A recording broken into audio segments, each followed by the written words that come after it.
আমি বলছি আমি উই ওয়ান্ট জাস্টিস সাপোর্ট করেছি, আমি কেন রাস্তায় নামিনি? আচ্ছা, আমি কি ছাত্র? না, আমি কি ছাত্র? এটা ছাত্রদের ছিল। আমি টিচার হিসেবে, আমি 10 বছর ধরে একজন বিশ্ববিদ্যালয়ের টিচার। আমার বিশ্ববিদ্যালয়ে কি কি হয়েছে হয়তো আপনারা যারা ফেসবুক ফলো করছেন তারা জানেন, কারণ কোনো খবরের কাগজে আসেনি। আমি যে বিশ্ববিদ্যালয়ে পড়াই সেই বিশ্ববিদ্যালয়ে কতগুলা টিচার, কতগুলা ছাত্র, কিভাবে তাদের কি হয়েছে, যারা ফেসবুকে দেখেছেন তারা জানে, কারণ প্রপার ন্যাশনাল মিডিয়াতে এগুলো কিছু আসেনি। যেহেতু ন্যাশনাল মিডিয়াতে আসেনি, এখন আর আপনাদের সামনে বলে আপনাদেরকেও আর আমি ঝামেলা দিব না।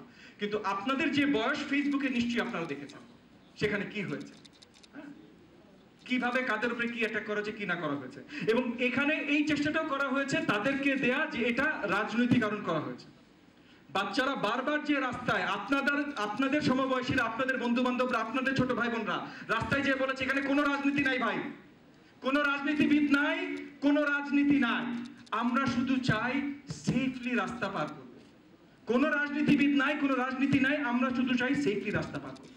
আমরা পুরোপুরি তাদের সাথে একমত ছিলাম, এবং রাজনীতিবিদ হিসাবে না, একজন শিক্ষক হিসেবে আমি তাদের সাথে একসাথে ছিলাম, রাজনীতিবিদ হিসাবে না। কারণ তারা বলেছে রাজনীতি নাই। আজকে যদি আমি, আমার দলের হাজার হাজার নেতা কর্মী আছে, আমার দলের ছাত্র সংগঠনে হাজার হাজার আছে, ছাত্র সংগঠন ঢাকা বিশ্ববিদ্যালয় থেকে শুরু করে এমন কোনো পাবলিক বিশ্ববিদ্যালয় নেই যেখানে আমার দলের ছাত্র সংগঠনের কোনো অস্তিত্ব নেই, আছে।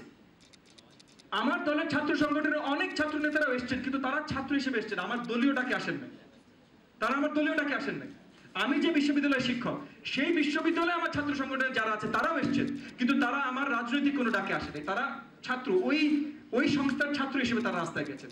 এবং তাদেরকে যেখানে হয়তো হাসপাতালে নেওয়া বা তাদের জন্য কিছু করা, যেটাই করা আমি শিক্ষক হিসেবে করেছি, রাজনীতিবিদ হিসেবে করিনি। আমাদের কারো একটা পরিচয় না, কিন্তু তারা চেয়েছেন এটা রাজনীতি থেকে দূরে রাখতে, কারণ তারাও বুঝতে পেরেছেন, আপনাদের ভাই বোনরা, আপনারা, আমি বলবো, বুঝতে পেরেছেন যে এখানে রাজনীতির নাম আসলে আপনাদের উপরে হয়তো আরো নারকীয় ধরনের অত্যাচার হতে পারে। কারণ তখন আরো পরিষ্কার হয়ে যাবে, এই দেখ ববি আজাদ আসছে, এই দেখ আরেকটা নাম আসছে, বা আরেকটা নাম আসছে, ওরা রাজনীতিকরণ করছে, ওরা এটা ভোট চায়, ওদেরকে ধর পিটা, ওদের সাথে এই 30টা ছেলে ছিল বা 30টা মেয়ে ছিল, এদেরকে ধরে পিটা, এরকম কিছু হতেই পারে। আমরা রাজনীতি করতে আসিনি আপনাদের জীবনে ঝুঁকি দিতে, আপনাদের উপরে ঝুঁকি দিতে আমরা রাজনীতি করতে আসিনি। আমরা রাজনীতি করতে আসছি দরকারে ঝুঁকি নিয়ে আমরা আপনাদের জন্য কাজ করবো। সরি, আমি অনেক সময় নিয়ে নিয়েছি, আমি দেখছি স্টেজে অনেকগুলো গেস্ট চলে এসেছেন, তো অনেক ধন্যবাদ আপনাদের।